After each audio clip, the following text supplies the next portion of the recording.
Friends नमस्कार, जय हिंद जय भारत। फ्रेंड्स आज हम एक ऐसी नदी के बारे में पढ़ेंगे। भारत की एकमात्र ऐसी नदी है जिसका पानी आधा खारा और आधा मीठा है। दूसरी बात, भारत की एकमात्र ऐसी नदी है जिसका कैचमेंट एरिया यानी अपवाह क्षेत्र लगातार वृद्धि हो रही है। यानी देखिए, इस नदी का नाम है लूनी नदी। हम लैब असिस्टेंट 2026 की भर्ती के लिए विशेष रूप से तैयारी करवा रहे हैं। फ्रेंड्स, ये चैनल आपका है। मैं आपसे निवेदन करता हूं, इस चैनल पर दो तीन चीजें हैं वो बिल्कुल भी नहीं की जाएगी। नंबर एक, ट्रिक पद्धति। इस चैनल पर तो ट्रिक पद्धति से बिल्कुल भी नहीं रटाया जाएगा, बिल्कुल भी नहीं समझाया जाएगा। इस प्रकार से देखिए कि लूनी नदी की सहायक नदी कौन कौन सी है, तो वैसे बांडी हो गई और सूकड़ी, उसे से सूकड़ी हो। इस प्रकार से मालूम नहीं किस प्रकार की आप ट्रिक पद्धति होती है तो जोड़ तोड़ के करते हो, उस पद्धति का इस चैनल पर बिल्कुल भी उपयोग नहीं किया जाता है। दूसरा, इस चैनल पर आइडेंटिफिकेशन का कार्य नहीं करवाया जाता है। जो भी समझाया जाएगा डीपली समझाया जाएगा, कंसेप्ट को 100% क्लियर किया जाएगा। केवल वही विद्यार्थी पढ़े जो डीपली तैयारी करना चाहते हैं और जो अपना सिलेक्शन पाना चाहते हैं। ऐसे बच्चे जो ट्रिक पद्धति का सहारा लेते हैं, केवल सुपरफिशियल नॉलेज पाना चाहते हैं, रटाफिकेशन करना चाहते हैं, ऐसे बच्चों के लिए ये चैनल नहीं है। ये चैनल केवल डीपली पढ़ने वाले बच्चे, केवल समझने वाले बच्चे, भूगोल को एज ए साइंस के रूप में मानने वाले बच्चों के लिए। तो चलिए मैं ले चलता हूं लूनी नदी के बारे में। लूनी नदी देखिए, इसका एक भारत की नहीं, मैं राजस्थान की बात नहीं कर रहा हूं, भारत की एकमात्र ऐसी नदी है जिसका पानी आधा खारा आधा मीठा। यानी इसका पानी देखिए अपने उद्गम स्थल से लेकर और बालोतरा तक इसका पानी क्या है, मीठा है, और बालोतरा के पश्चात इसका पानी क्या है, खारा है। इसलिए इस नदी का नाम क्या पड़ गया, आधी खारी आधी मीठी, यानी खारी या मीठी नदी या आधी खारी या आधी मीठी नदी। दूसरा देखिए, भारत की एकमात्र ऐसी नदी है जिसका अपवाह क्षेत्र या कैचमेंट एरिया या इसका बेसिन में लगातार वृद्धि हो रही है। मेरे दृष्टिकोण से भारत में ऐसी कोई नदी नहीं है लूनी नदी को छोड़कर जिसके बेसिन या कैचमेंट एरिया या अपवाह क्षेत्र में लगातार वृद्धि हो रही है। मैं आपको बता देता हूं ऐसा क्यों। देखिए, लूनी नदी का उद्गम स्थल कहां है, अजमेर के अंदर जो नागपाड़ है वहां पर है।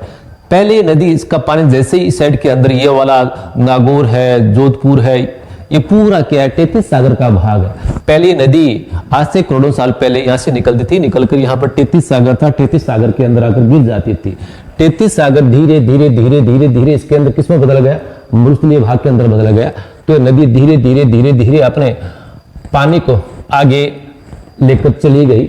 यानी नदी देखिए तेतीस सागर क्या एक भूसमंती थी, तो ये पूरा एरिया यहाँ पर क्या था, सागर था।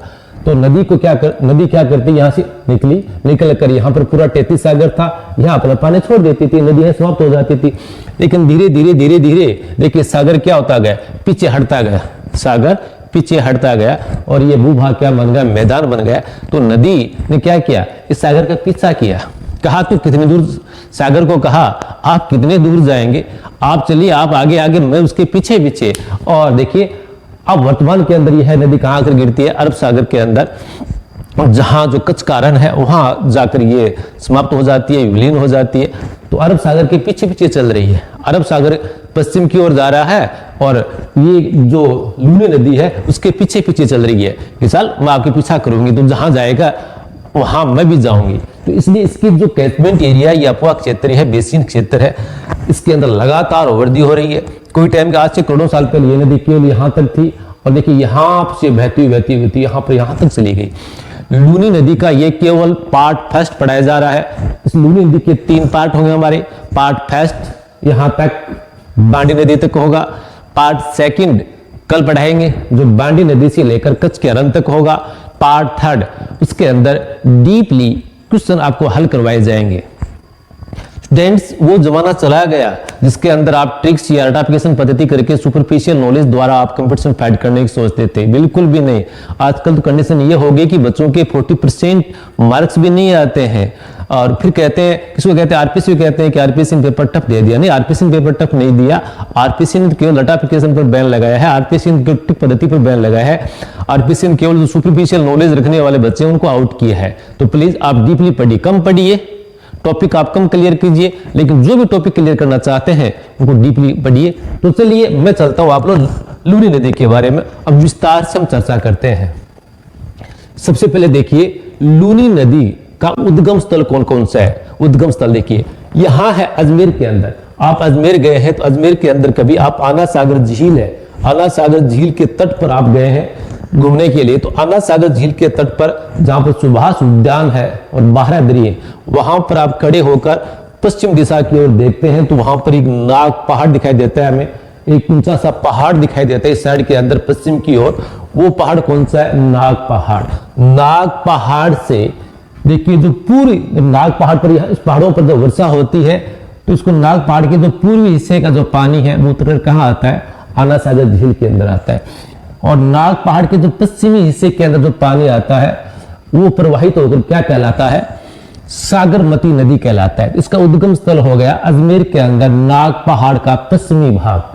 अब देखिए आपको पश्चिमी या पूर्वी भाग इसके अंदर आप इतना डीपली पढ़े तो आपकी मर्जी है।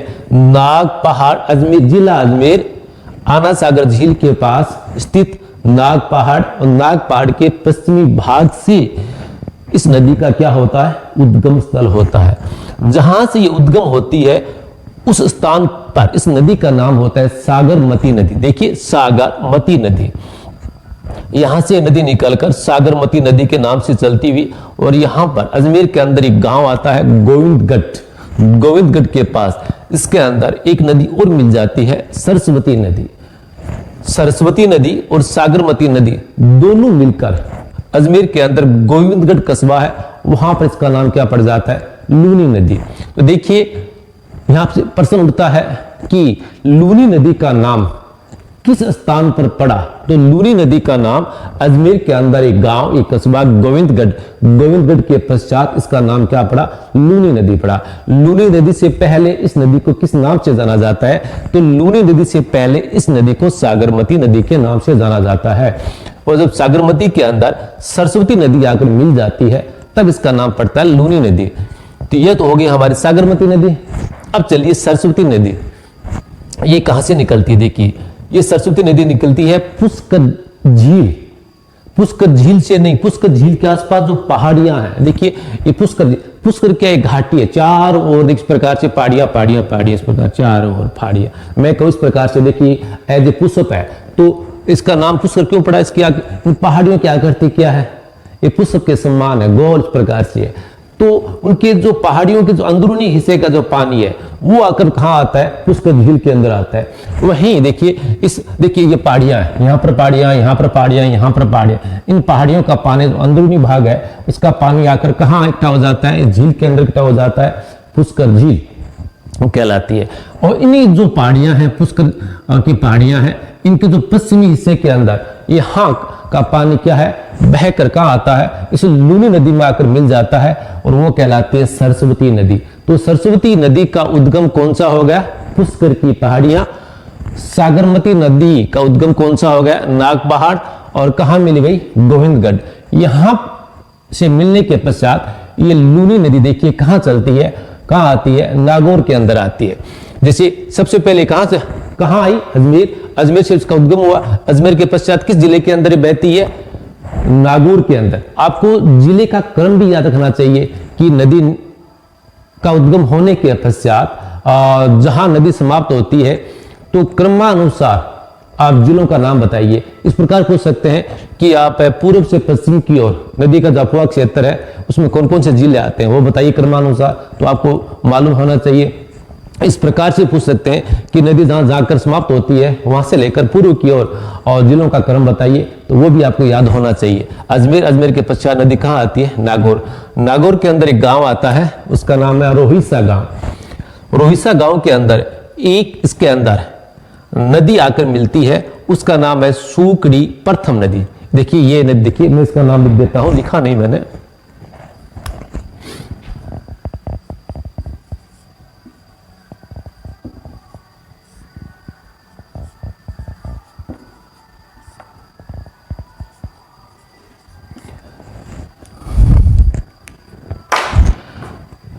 नागौर की रोहिसा के अंदर यहां पर देखिए आप कुड़की की पहाड़ियों से एक नदी निकलती है जिसका नाम है सूकड़ी प्रथम। अब आपको एक मन के अंदर एक कंफ्यूज हो जाता है कि सूकड़ी नदियां कितनी है, तो मैं बता देता हूं कि लोनी की जिसके अंदर ये नदियां मिलती हैं सूकड़ी, 3 नदियां पढ़ेंगे अपन, सूकड़ी प्रथम, सूकड़ी सेकंड और सूकड़ी थर्ड, केवल 3 नदियां पढ़नी है, 3 इसकी सहायक नदियां हैं। तो पहली जो सूकड़ी प्रथम आती है वो कहां से निकलती है? ब्यावर। जिला कौन सा है? ब्यावर। और ब्यावर के अंदर गांव कौन सा है? कुड़की। कुड़की की पहाड़ियों से निकलकर कहां गई? रोहिसा के पास गई। रोहिसा के अंदर जाकर कहां मिल गई? लूनी के अंदर मिल गई। अब आपका यहां से देखिए, आप नदी के देखिए, नदी के कई बार क्वेश्चन आते हैं कि नदी के बाएं किनारे पर कौन कौन सी नदियां आकर मिलती हैं, दाएं किनारे पर आकर कौन कौन सी नदियां आकर मिलती हैं, और नदी के अंदर सबसे पहले नदी आकर कौन सी मिलती है, और नदी के लास्ट के अंदर आकर कौन सी नदी मिलती है। अब रटाफिकेशन करते हैं, भूल जाएंगे रटाफिकेशन करिए तो आप समझिए। देखिए पहले नदी देखिए, जो भूगोल वाले बच्चे हैं तो वैसे जानते हैं ऑलरेडी, जो भूगोल बच्चे नहीं हैं उनके बारे में बता देता हूं आपको मैं। देखिए नदी देखिए, यहां से देखिए नदी कहाँ, नदी का देखिए बाएं भाग कौन सा होता है, दाएं भाग कौन सा होता है। नदी यहां से निकली, नदी जा कहां रही है उसकी तरफ आप मुंह करके खड़े हो जाए। नदी मान लीजिए पश्चिम दिशा की ओर जा रही है और पूर्व दिशा से निकली और पश्चिम दिशा की ओर जा रही है। तो देखिए इस ओर जहां नदी जा रही है उसके उस ओर आप मुंह करके खड़े होंगे तो ये हमारा कौन सा भाग होगा? बाएं। तो ये बाएं तट पर मिलने वाली नदियां होगी, और ये कौन सा होगा? दाएं। तो दाहिने तट पर मिलने वाली नदियां होगी। अब याद रख लेना कि बाएं तट पर कौन सी नदियां मिलती हैं और जो दाहिने तट है उस पर कौन सी नदियां आकर मिलती है। प्रश्न यह भी बनता है कि बाएं तट पर सबसे पहले नदी आकर कौन सी मिलती है, दाहिने तट पर सबसे पहले नदी आकर कौन सी मिलती है। 2 क्वेश्चन हो गए। क्वेश्चन यह भी मिलता है कि बाएं तट पर सबसे लास्ट के अंदर कौन सी नदी आकर मिलती है, दाएं तट पर सबसे लास्ट के अंदर आकर कौन सी नदी मिलती है। इस प्रकार से आपको क्वेश्चन पूछे जाते हैं। देखिए तो बाएं तट पर, देखिए ये बाएं तट है, तो बाएं तट पर सबसे पहले नदी आकर कौन सी मिलती है? सूकड़ी प्रथम नदी, सूकड़ी प्रथम। यहां से देखिए लूनी नदी के अंदर मिलने वाली प्रथम नदी, लूनी नदी के अंदर मिलने वाली प्रथम नदी कौन सी? सूकड़ी प्रथम। लूनी नदी के बाएं तट पर मिलने वाली प्रथम नदी कौन सी? सूकड़ी प्रथम। कहां से निकलती है, किस जिले से निकलती है? ब्यावर जिले से निकलती है। अब ब्यावरी क्यों पहले ये निकलती थी पाली जिले से, पाली जिले की जो जैतारण तहसील है वहां से निकलती थी। वर्तमान के अंदर जो पाली का जो जैतारण तहसील है, जैतारण कस्बा है, उसको ब्यावर के अंदर मिला दिया गया है और ब्यावर एक नया जिला बन गया है। इसके कारण से ये जिला कौन सा होगा? ब्यावर। अब कुड़की, जैसे आपके मन में आया कुड़की, कुड़की कौन सा गांव? कुड़की वही गांव है मीराबाई का जन्म स्थान वाला गांव। यहां से क्वेश्चन देखिए कितना शानदार कि मीराबाई के जन्म स्थान से कौन सी नदी निकलती है? सूकड़ी प्रथम नदी निकलती है। हो गए आगे, जैसे नदी यहां से चली रोहिसा से आगे चलती है, आगे क्या आ गए? ये नदी प्रवेश करती है जोधपुर जिले के अंदर। ध्यान दीजिए आप, पहले नदी कहां आई? अजमेर। उसके पश्चात कहां गई? नागौर। नागौर के पश्चात नदी कहां प्रवेश कर रही है? अब जोधपुर। जोधपुर के अंदर ये नदी क्या करती है? प्रवेश करती है। तो जोधपुर के अंदर जैसे नदी प्रवेश करती है, एक कस्बा आता है, तहसील आती है जोधपुर की जिले की बिलाड़ा। कौन सी तहसील? यानी बिलाड़ा। बिलाड़ा से 5 किलोमीटर पूर्व, बिलाड़ा जो कस्बा है, बिलाड़ा जो तहसील हेडक्वार्टर है, उससे 5 किलोमीटर पूर्व नदी के ऊपर एक बांध बनाया गया है, डैम बनाया गया है। उस डैम का नाम क्या है? पिचियाक बांध या जसवंत सागर बांध। अब देखिए इसका नाम पिचियाक बांध क्यों पड़ा? क्योंकि बिलाड़ा से पहले 5 किलोमीटर पहले छोटा सा गांव आता है, करीबन 100-150 घरों का एक छोटा सा गांव है पिचियाक, उसी के नाम पर इसका नाम पड़ गया पिचियाक बांध। दूसरा, इसको जसवंत सागर बांध भी कहते हैं। तो इसका नाम जसवंत सागर बांध क्यों पड़ा? क्योंकि जोधपुर के महाराजा जसवंत सिंह ने इसका निर्माण करवाया था, इसलिए इसका नाम क्या पड़ गया? जसवंत सागर डैम या जसवंत सागर बांध। उसके पश्चात देखिए आप बिलाड़ा 5 किलोमीटर पश्चिम की ओर आएंगे तो कौन सा कस्बा आ गया? बिलाड़ा। बहुत ही शानदार कि बिलाड़ा कौन सी नदी के किनारे पर स्थित है? बिलाड़ा लूनी नदी के किनारे पर स्थित है। बिलाड़ा कौन सा? बिलाड़ा वही स्थान है, वही तहसील है जहां पर आई माता का मंदिर है। बिलाड़ा के अंदर किसका मंदिर है? आई माता का मंदिर है। जब हम क्लास साइंस करती है इतिहास पढ़ेंगे उस टाइम के अंदर पढ़ेंगे गहराई से आई माता के मंदिर के बारे में। अभी तो केवल आप इतना ध्यान रखें कि बिलाड़ा है वो लूनी नदी के किनारे पर स्थित है, वहां पर आई माता का मंदिर स्थित है। और यहां से जैसे नदी चलने के पश्चात एक गांव आएगा खिजड़ली खुर्द गांव। देखिए यहां पर कौन सा गांव आ गया? खिजड़ली खुर्द। तो खिजड़ली खुर्द के अंदर इसके अंदर एक नदी मिलती आकर, देखिए इसके अंदर यहां से नागौर के जो नागौर है, नागौर के जो गांव है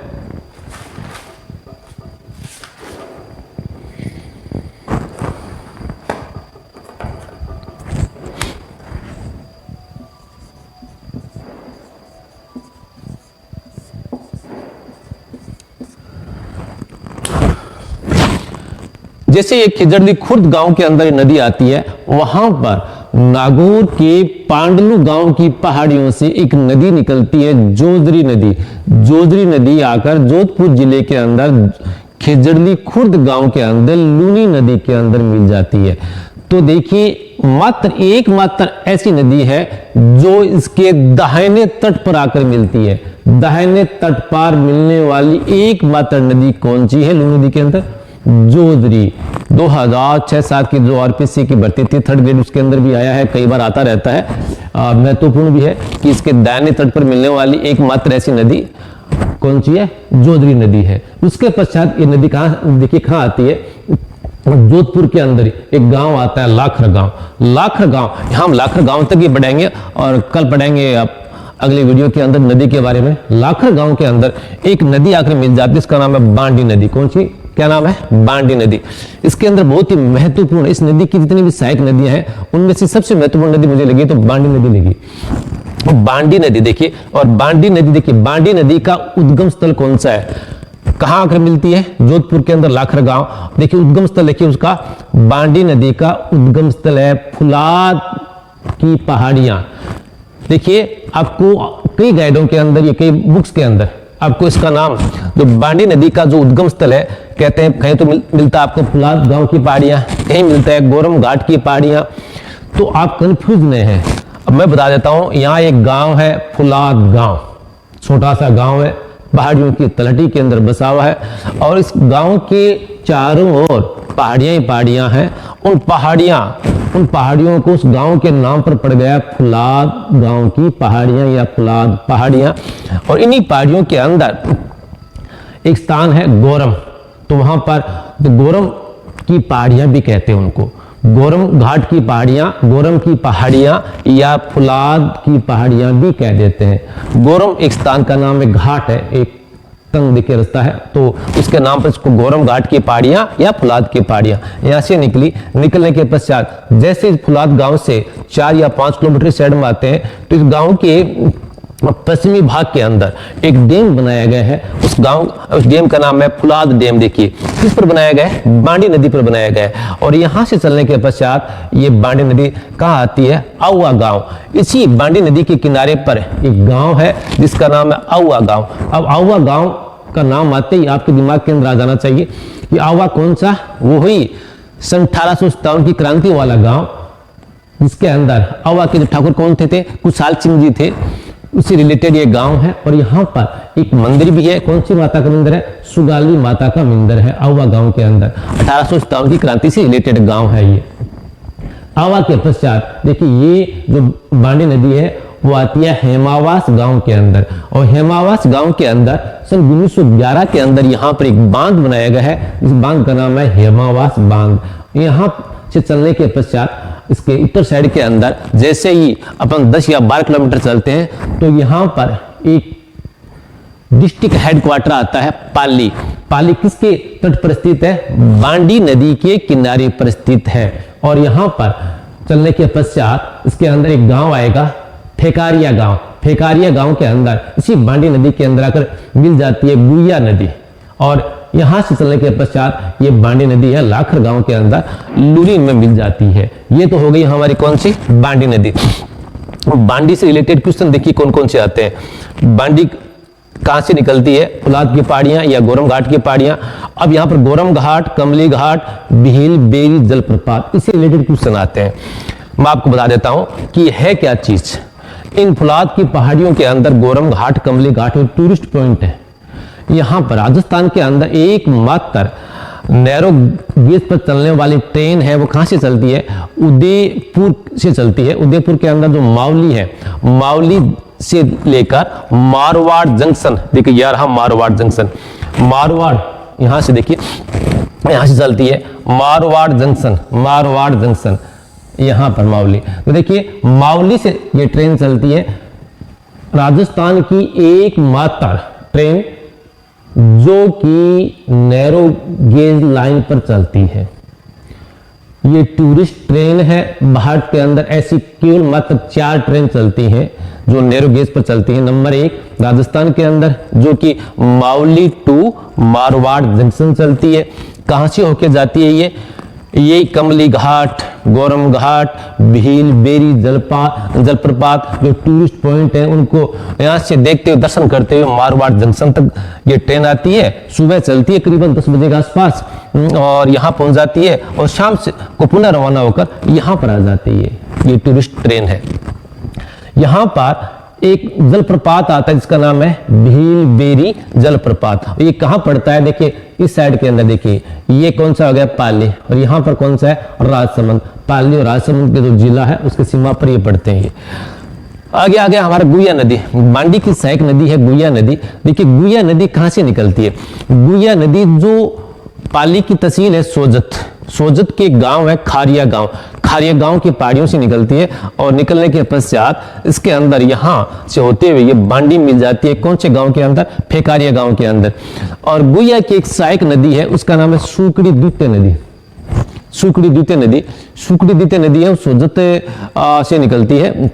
यहां से निकलने के पश्चात जो सोजत कस्बा है मेहंदी के लिए प्रसिद्ध है, वो सुकड़ी नदी के किनारे पर स्थित है। और यहां से निकलते हुए सुकड़ी नदी जब यहां आती है तो सुकड़ी नदी के ऊपर एक बांध बना हुआ है, उसका नाम है सरदार समंद झील।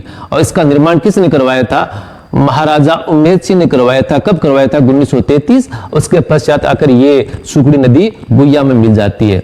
आज केवल हम इतना ही पढ़ेंगे। देखिए इसकी कुछ ये देख लेते हैं आप जाते जाते। इस जो नदी है इसकी लंबाई, कुल लंबाई है 495 किलोमीटर और राजस्थान के अंदर इसकी लंबाई है 330 किलोमीटर। ये राजस्थान और गुजरात के अंदर बहती है। राजस्थान से निकल कर और गुजरात के जो कच्छ कारण है वहां जाकर विलीन हो जाती है। इसका उद्गम नाग पहाड़ अजमेर है। प्राचीन नाम लवणती। इसका नाम लवणती क्यों पड़ा, क्योंकि बालोतरा के पश्चात इसके अंदर लवण ज्यादा घुल जाते हैं जिसके कारण इसका पानी खारा हो जाता है, इसलिए इसका नाम पड़ा लवणती। साकरी भी कहते हैं, आदि खारी, आदि मीठी भी कहते हैं। अंत्य सलीला, जो कवि कालिदास है उन्होंने इसको अंत्य सलीला भी कहा।